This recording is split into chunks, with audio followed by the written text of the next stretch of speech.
All right, here we are. We are live with Chiropractic is Sexy on this cold and dreary day. I am Dr. Paula Ruffin. I'm Dr. Erica Peabody, and it is dreary. Cold was, I don't know, it's 55 cold. Well, and I'm expecting people to make fun of me because I've got my flannel jacket and I'm all layered up and yeah. And I just said I turned the heat up in my office to 78 degrees to, take the chill off a little bit. So but anyway, so we are here to have a conversation with regards to some new study that came out, and I'm going to go through a little bit of this with you guys.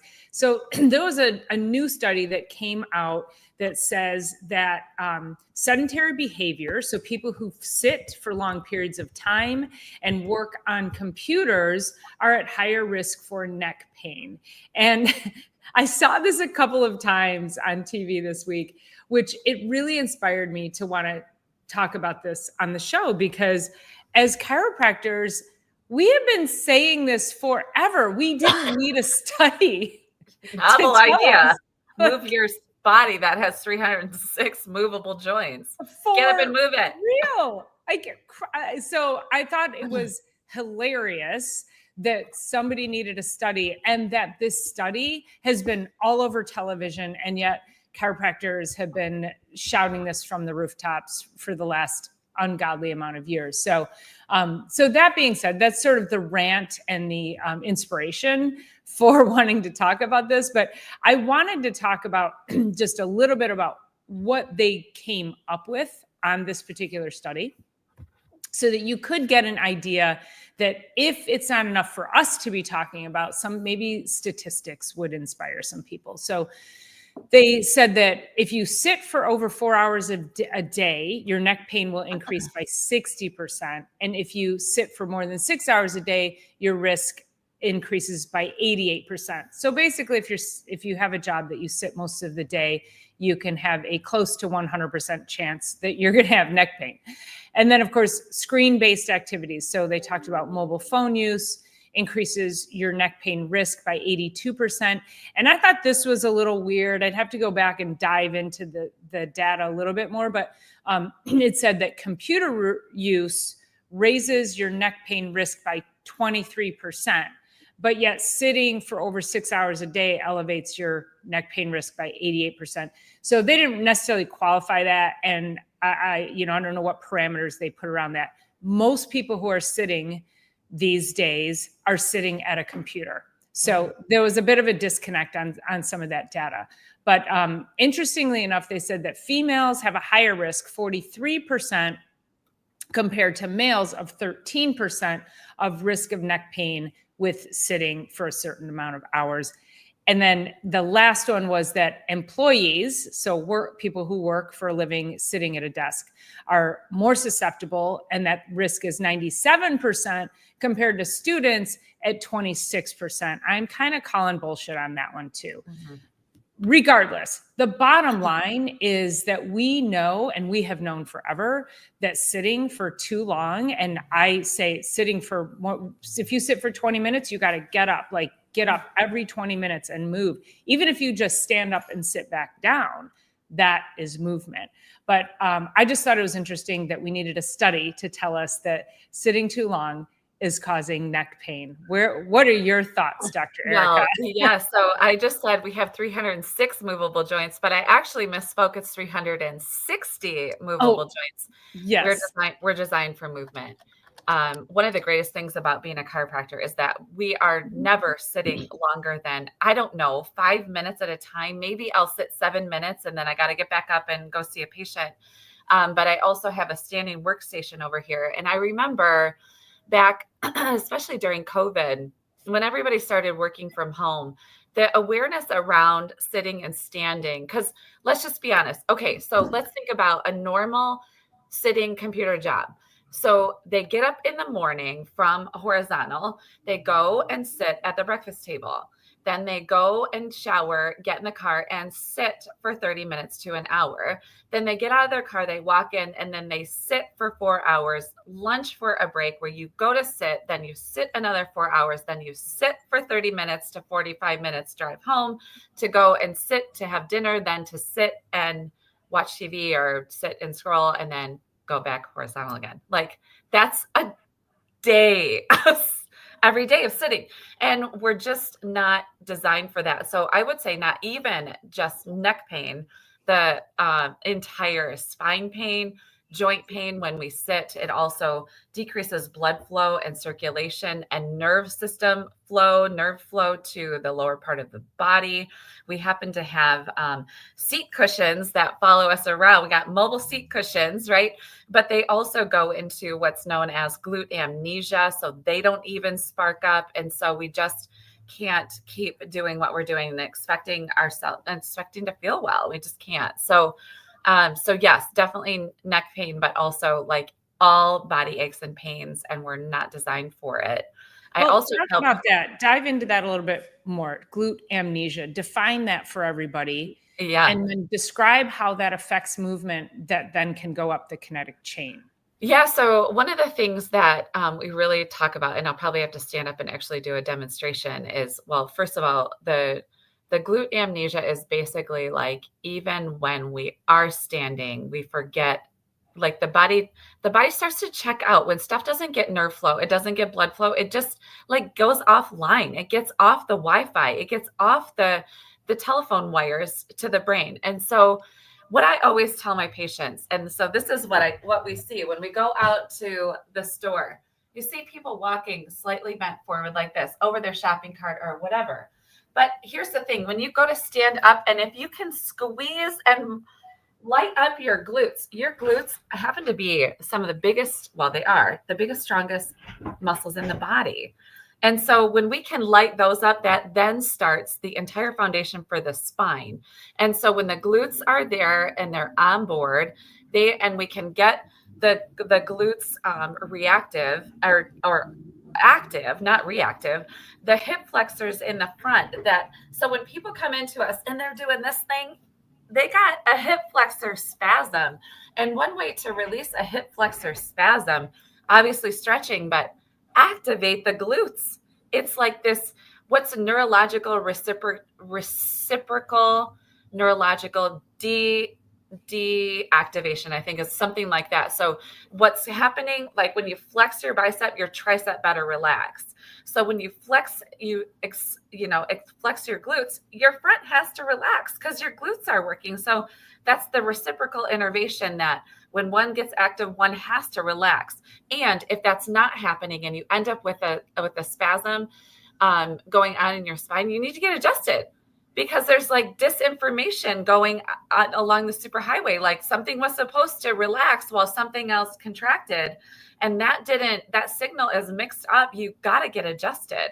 And most people don't realize that until they're like, all I did was reach down and tie my shoes and now I can't stand up, or, whatever. Or the really classic one, especially when we're talking about neck, is like you're sleeping at night and you go and you stretch in the morning and something gives, and then you're like, oh God, I can't move my neck. Yeah. God.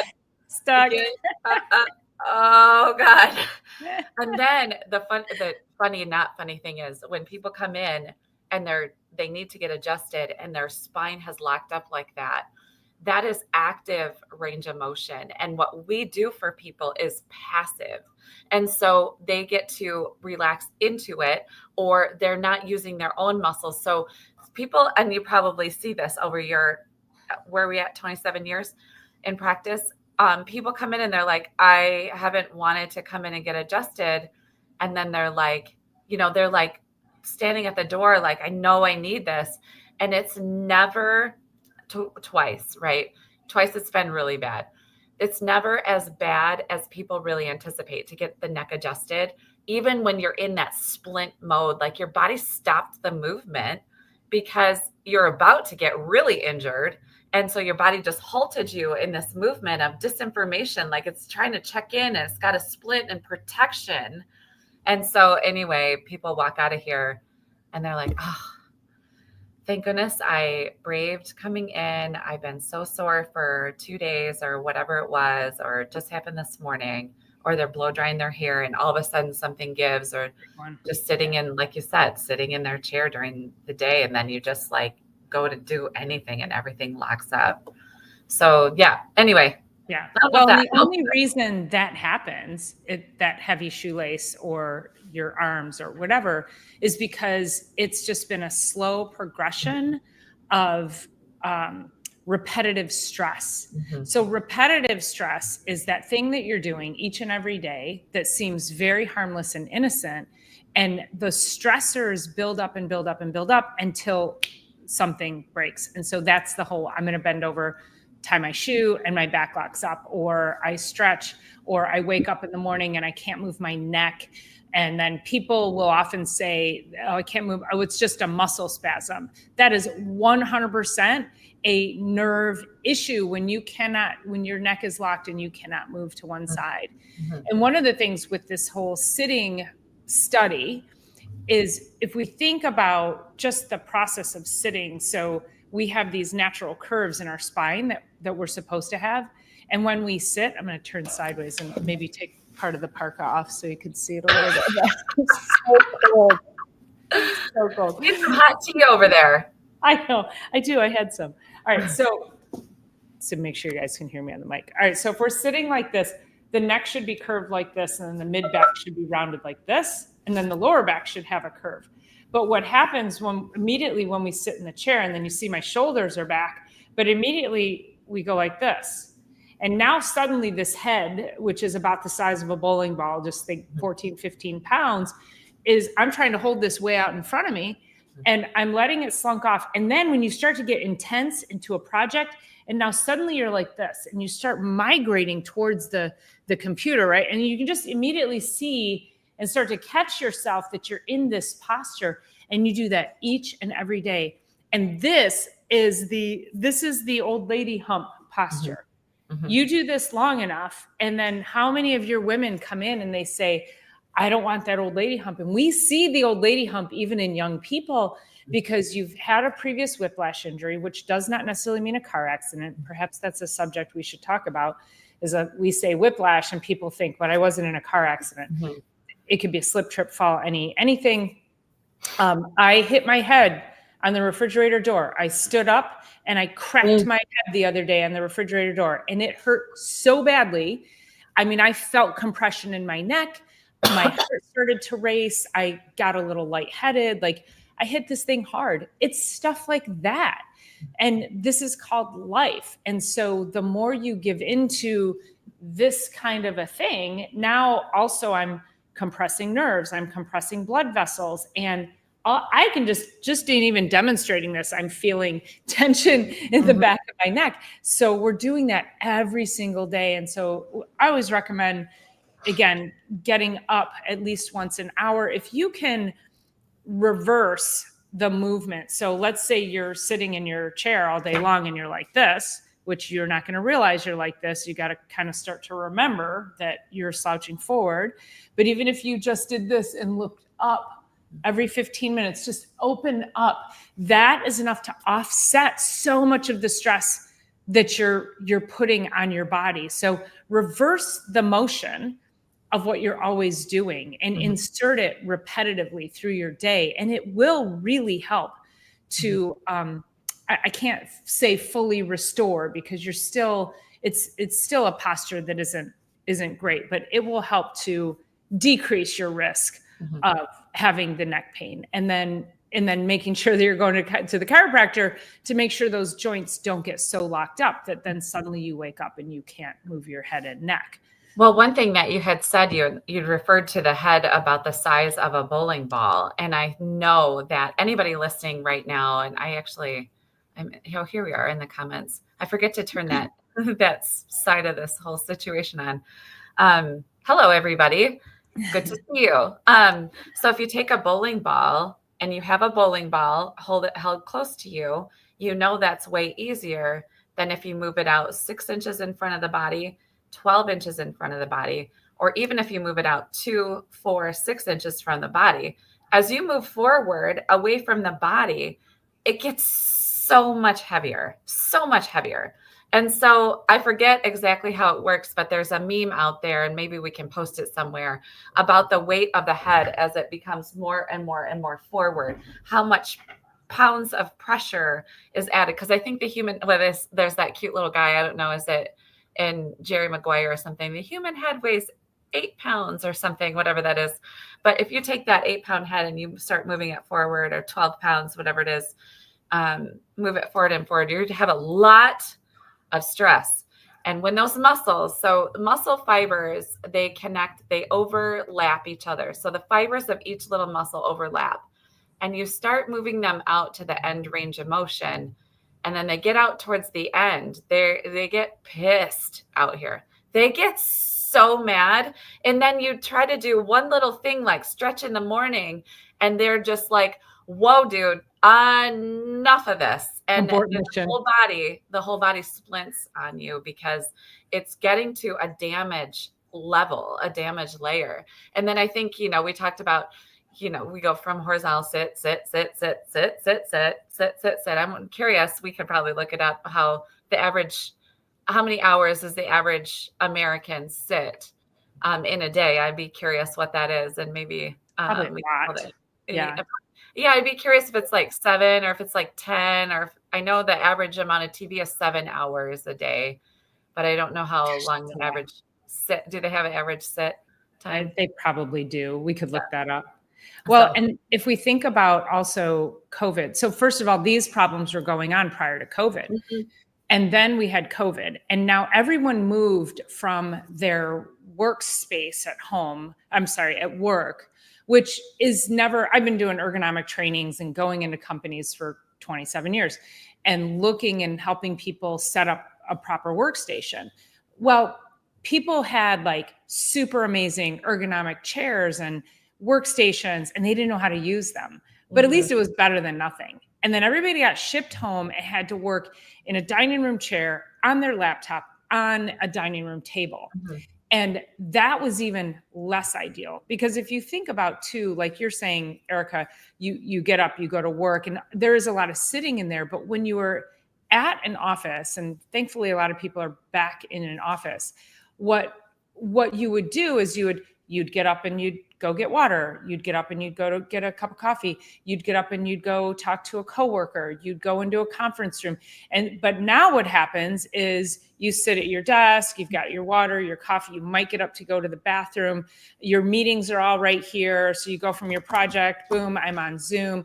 And so it goes back to typewriters and keyboards. And the reason that we have so much carpal tunnel these days is because back in the day with typewriters, it was this, and you'd pull the paper, and then you'd have to do this with the thing. And then it was, and your correction tape. And then we got computers, and then it became this. Mm-hmm. We no longer had to do these big movements. So you start thinking about the big movements that you have to go through that help to keep you from getting injured from the repetitive stress. So I think that's, if we can just start to think about, you must get up and move. Mm-hmm.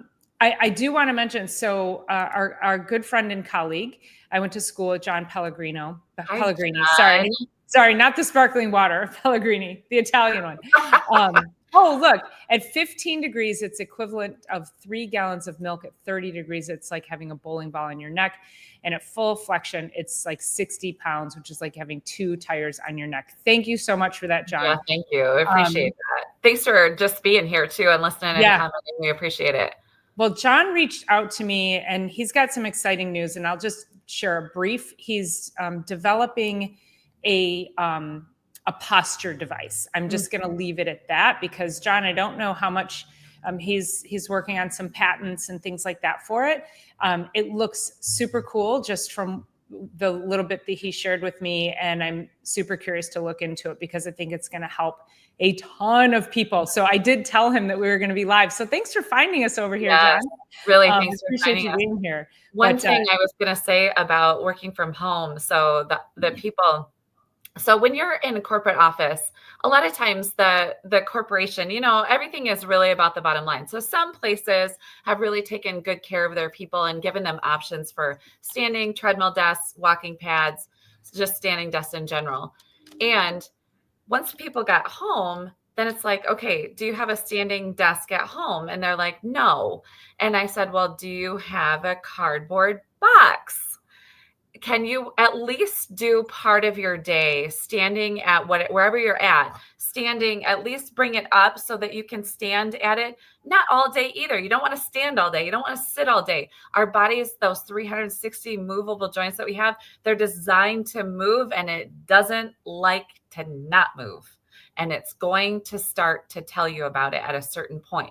So if you are at home, or if you do take calls, or if you're call at a desk and all that, and you are taking calls, you don't have to be on your laptop, or you do, stand up, walk and do your calls, walk around the building and do your calls. You know what I mean? Like, sitting is the new smoking. I know that is also one of the things out there, is the degeneration that's happening in a sitting position is just like degeneration that happens while you're smoking. Like, it is that detrimental to your health. So Well, and I do recommend, because so many people are working on laptops, not a ton of people are working on desktops anymore these days, but even still, if they are they really set up properly? So I always recommend and as I'm looking at my monitor here, I'm like, my monitor is too low.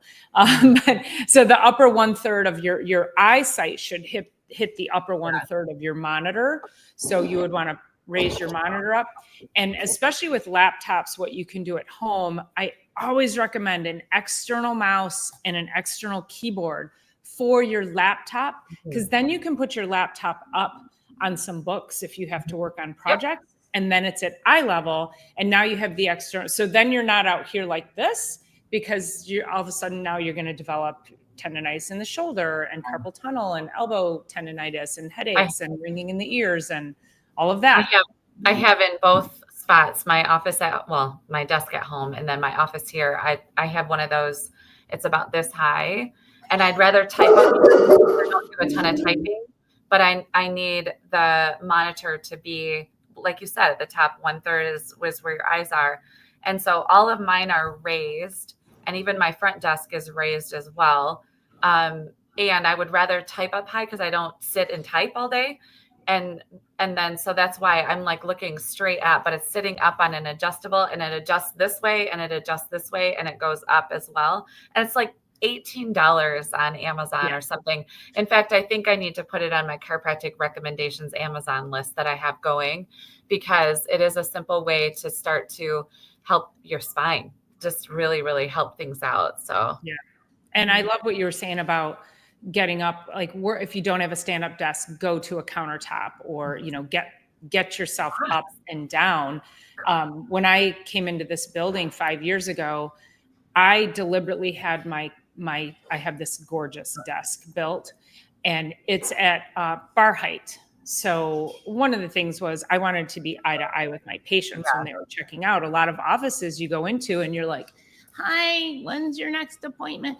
And they're looking down at you, and you're looking up. It's not a power position, and it's not necessarily about power, but it feels very like non-authoritative. Anyway, there's all of that. But what I also wanted was to be able to, I'm sitting in a bar stool height chair, but I can stand if I need to, and I'm still in good posture. So I have the ability, and as Dr. Erica said, it's not like we sit a ton, but I still wanted that flexibility to be able to move around. And so as much as you can create that in your own home environment, you're going to really start to protect your head, your neck, your spine. And people are, this study talked about neck pain, but there was no discussion of headaches and shoulder pain. And that goes along with that. You can't sit in this forward posture position. When you start to roll the shoulder forward, you're starting to compress what's called the brachial plexus, which is it's all the nerves that come out from the cervical spine, and it goes under your collarbone. And then you roll the shoulder forward, and now the shoulder's compressing this big bundle of nerves. And so a lot of that can end up with numbness and tingling in the hands and weakness. And then of course, tendonitis. And So oftentimes people will mistake carpal tunnel and they actually have a neck issue. It's actually called a double crush syndrome because the primary area of irritation is at the spine. So you might have some degeneration in there. You could have some arthritis. You could have irritation of the joint. You could have a disc issue. So that's the primary place. And then as it comes down, and as chiropractors, we also adjust all the way through to clear the nerve all the way through. So you still can have an issue down here at the wrist, but 75% of carpal tunnel surgeries will fail within 2 years because they never adjust what is happening at the neck. And we see people all the time with carpal tunnel who come in who are like, yeah, my doctor's recommending surgery. And we're like, yeah, you're not going to need surgery. And we get them well because we're taking care of the whole complex and just reducing stress of nerves from the neck all the way down. But the more this forward motion, the more crunched posture you have, the more stress you're going to put on the joints and the nerves and the discs. So I have on my YouTube page, there's a cervical stretch, just a little like 3-minute video, but there's a couple things that I just wanted to kind of, as we're going through this, some things you can think about during your day. So one of the things is just shoulder rolls will help to alleviate some of the stress of sitting, but the way that the joints in the neck are positioned, it's on an angle. So they're on the back and they're the facet joints and they're on an angle like this. So going straight over to the side and straight over to the side and straight down, it's not really how those joints move. It's not like this is a hinge joint, it's doing that, but our neck joints move in this direction. So the stretch is really looking up to the back corner of the room and to the back corner of the room rather than side, pull this, whatever. Like if you can sit at your desk and you can do this motion this quickly, like not super fast, but you don't have to sit in those holds. You have to lubricate those joints in both directions. And it's a really great way to help make sure that your cervical curve stays curvy and doesn't straighten out. Although when you give a 3-year-old a tablet, as the twig bends, so grows the tree. And especially the 8 and then through puberty. And the other thing is what I recommend to my patients is I only have a little tiny towel here, but I would take a hand towel and then roll it up and just stick it back there. You don't have to pull here, but just like Dr. Paula said, during your day, when you need to look up and look back, if you can just have just a little simple weight here, that also really helps alleviate a lot of that. We talked about those muscles get to the very end range of motion there and they don't have any more to go. The only thing to do is clamp down. You can start to release some of that pressure by those 2 simple little things. And this is like, just like 30 seconds, take a little break, 30 seconds. And I'm not pulling, but it's just a nice, easy way to. And that's a stretch that I teach people when I go do my ergonomic trainings, but I would just say, you can grab your collar. Yeah, collar, that'd be great. Easily do the same thing. Oh, I didn't even think that. So simple. Yep. And it's really just, it's not like she said, it's not a yank. You're just applying a little bit of pressure so you can get a little bit of traction extension, but very gently. And it feels amazing. Yes, I never used my collar. Thank you for that. Yes, absolutely. And so John also mentioned that studies even show fatigue and depression and again, we've known these things as chiropractors. And if I didn't mention earlier, John is a chiropractor. He and I graduated together. So thank you so much for your input. And that we see higher rates of fatigue and depression and mental health issues in people who have whiplash injuries, arthritis, degeneration, reversed curves. And when we see somebody with a reverse curve in the neck and it's jutting forward, and we automatically know that it's affecting blood flow, it's affecting nerve flow, they're in pain. We can feel the spasms in there and it directly affects all the nerves going up into the brain. So you can't have a reverse curve and arthritis in your spine without having some kind of decrease in the brain's ability to just do its daily functions. So thanks for that. Yeah, thank you for that, for sure. And there is research behind the fact, like if you take your sternum and you just lift it 2 millimeters, that it actually changes the chemistry in the brain to more evolution, like out of fight or I flight. like And that. so it's like the Wonder Woman stance. So if you take your day and you stand like this and you just have to lift your sternum 2 millimeters, you will change the chemistry in the brain to more. Yep. It's really, So really powerful. powerful. Uh-huh. Look at And us it's teaching each other things. I know we're like getting all the juice out to you guys, and also, I mean, it's 20 years for me and 27, I think, for Dr. Paula. That's 47 years of working with clients, and we're just learn things from each other all the time. But also, like out in our yoga world and out in all the other things that we're always seeking out for. Like continuing ed and also just keeping our own selves well. That's really where we're coming to you always, is from the place where we're doing our best to keep our own selves well. So yeah. Absolutely. Wow. Well, that was juicy. Juicy. That was big and juicy, Shake. man. We could keep going on that one. No, it's great. So glad to have you guys here. Thank you for your just being here. Silly Lily, I know we see you all the time now, which thank you so much for coming in, commenting and asking great questions, giving great feedback.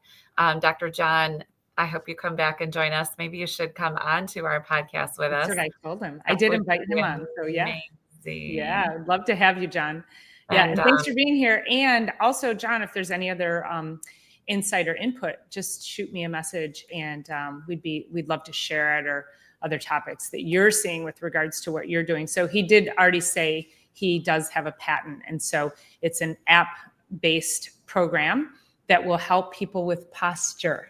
So it will tell you if somehow it tells you if you're slouching, and it will buzz you to sit up straight. And I'm like, yeah, we have this in our hands all the time. It might as well be the reminder to stop slouching. So he can't always have your grandmother around or your mother around saying, I sit up know. straight, right? So oh my gosh. maybe you should add a voice thing to it, John, Sit that up straight. it'll buzz and go, sit up straight. Yeah. Maybe we can mimic our mother's voices too. That would be amazing. Oh yeah. Oh, good, Silly Lily. That's great. I'm 5'10", so if you guys can imagine growing up, I mean, I was 5'10" since I was age 12. So I didn't grow after that. So anyway, stop talking about stand up straight, stand up straight, stand up straight. Yeah. Stop trying to slouch. Anyway, love you guys. Have the you very guys, best thank you week. so much for being here. I'll see you Sunday for Sunday Night Live, and then we'll be right back here next Thursday. Thanks again for joining in.